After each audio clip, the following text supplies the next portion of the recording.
ही बघा विदर्भ स्पेशल सांभार वडी। ही खायला एकदम हॉटेल सारखी क्रिस्पी आणि टेस्टी झाली आहे। आता हिवाळ्यात सांभार छान हिरवागार मिळतो अशी सांभार वडी माझ्या व्हिडिओ प्रमाणे नक्की तुम्ही घरी करून बघा।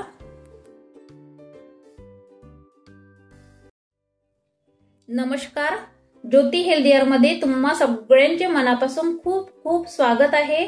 आज आपण विदर्भ स्टाईल सांभार वडी करणार आहेत। मी येथे 1 पाव सांभार घेऊन छान निवडून आणि स्वच्छ पाण्याने क्लीन करून कट करून घेतलेला आहे। आता थोड्या वेळ पुरता हा सांभार एका साइडने ठेवू। सर्वात अगोदर एका बाउल मध्ये चना डाळ बेसन 1 वाटी घालूया। त्यानंतर अर्धी वाटी मैदा, हा मैदा साफ करून घेतलेला आहे। यामध्ये चवीनुसार मीठ, तुम्ही बेसन आणि मैदा समप्रमाणात घेऊ शकता। त्यानंतर अर्धा चम्मच लाल मिरची पावडर, अर्धा चम्मच हळद, अर्धा चम्मच ओवा, त्यानंतर मोठ्या चम्मचने अर्धा चम्मच गरम तेलाचे मोहन। हे मिश्रण गरम असल्यामुळे चम्मचने मिक्स करून घेऊ। आता या मिश्रणामध्ये थोडे थोडे पाणी घालून घट्टसर गोळा मळून घेऊ। हे बघा आपला घट्टसर गोळा छान झालेला आहे। आता यावर थोडे तेल घालू, आणखी हा गोळा मळून घेऊ। तेल घातल्याने गोळा छान सॉफ्ट होते आणि 10 मिनिट हा गोळा आपण मुरू देऊ। आता गॅस ऑन करून पॅन मध्ये 1 चम्मच तेल घालू। तेल गरम झालेले आहे। या तेलामध्ये 1 चम्मच मोहरी घालू, 1 चम्मच जिरा, त्यानंतर लसूण अद्रक पेस्ट 1 चम्मच। या सर्व वस्तू मिक्स करून घेऊ। त्यानंतर 1 चम्मच सोप, चिमूटभर हिंग, 1 चम्मच खसखस, 2 चम्मच सुक्या खोबऱ्याचा कीस, चवीनुसार मीठ, 1 चम्मच धनिया पावडर, अर्धा चम्मच जीरा पावडर, 1 चम्मच लाल मिरची पावडर। या सर्व वस्तू मिक्स करून घेऊ। त्यानंतर अर्धा चम्मच हळद, 1 चम्मच साखर आणि अर्धी वाटी भाजलेल्या शेंगदाण्याचा कूट आणि यामध्ये बारीक चिरलेली कोथिंबीर घालू आणि या सर्व वस्तू मिक्स करून घेऊ। या कोथिंबीर मध्ये पाण्याचा अंश अजिबात राहायला नको। गॅस मीडियम ठेवायचा आणि या सर्व वस्तू आपण मिक्स करून घेऊ आणि या सर्व मिश्रण 2 मिनिट कुक होऊ देऊ। हे बघा 2 मिनिट आपले झालेले आहे। आता गॅस ऑफ करू। आता 10 मिनिटात आपला गोळा छान मुरलेला आहे। आता या गोळ्याची आपण छोट्या छोट्या लोळ्या करून घेऊ।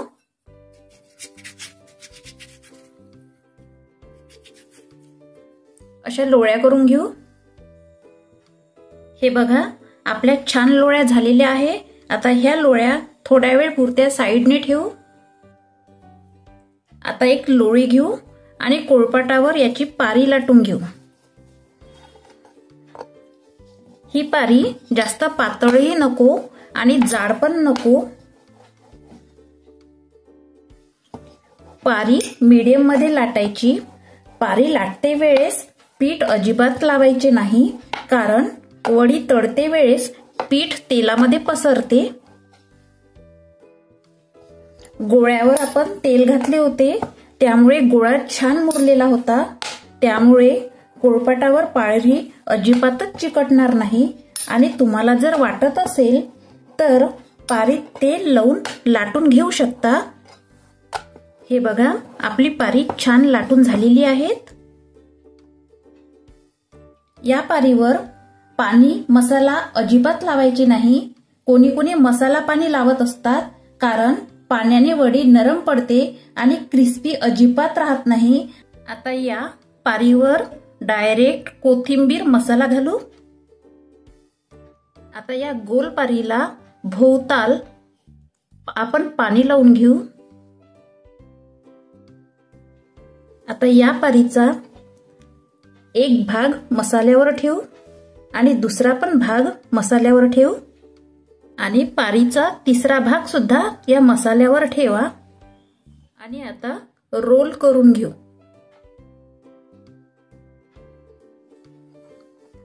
असा रोल करायचा.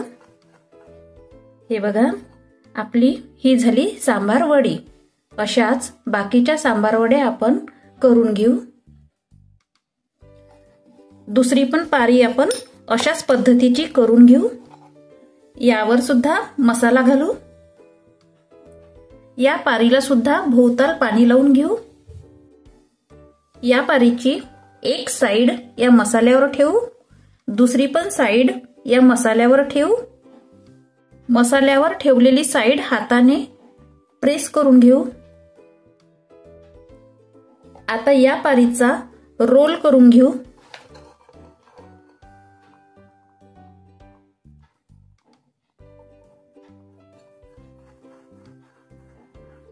हे बघा, ही झाली आपली दुसरी पण सांबार वडी. अशाच बाकीच्या सांबार वड्या आपण करून घेऊ.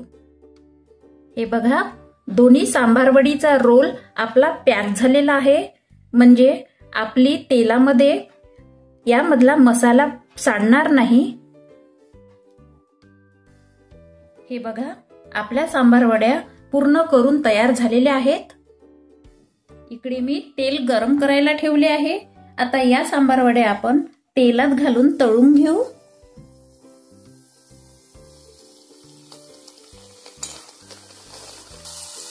हे बघा, आपल्या सांबार वडीचा कलर चेंज झालेला आहे. आता ही सांबार वडी आपण पलटून घेऊ. आता ही सांबार वडी आपण ब्राऊन होतपर्यंत तळून घेऊ. सांबार वडी बघा, आपली ब्राऊन झालेली आहे. आता ही सांबार वडी आपण एका बटर पेपरवर काढून घेऊ.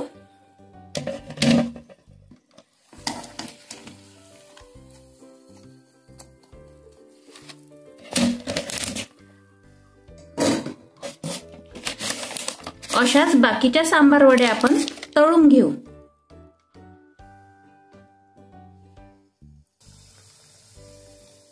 आता प्लेटमध्ये सांबार वडी सर्व करू.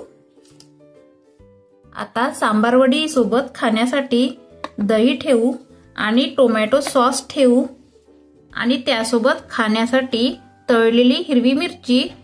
ही विदर्भ स्पेशल सांबार वडी झालेली आहे. ही सांबार वडी खुसखुशीत आणि क्रिस्पी झालेली आहेत. तुम्ही प्रवासात जाताना अशी सांबार वडी नेऊ शकता आणि ही सांबार वडी अजिबात नरम पडणार नाही. अशी सांबार वडी तुम्ही माझ्या व्हिडिओ प्रमाणे करून बघा आणि कमेंट्स मध्ये सांगा. माझ्या व्हिडिओला लाईक करा, शेअर करा आणि ज्योती हेल्दी आहार चॅनलला सबस्क्राईब करा. अशाच नवनवीन रेसिपी आणत राहू. तोपर्यंत धन्यवाद.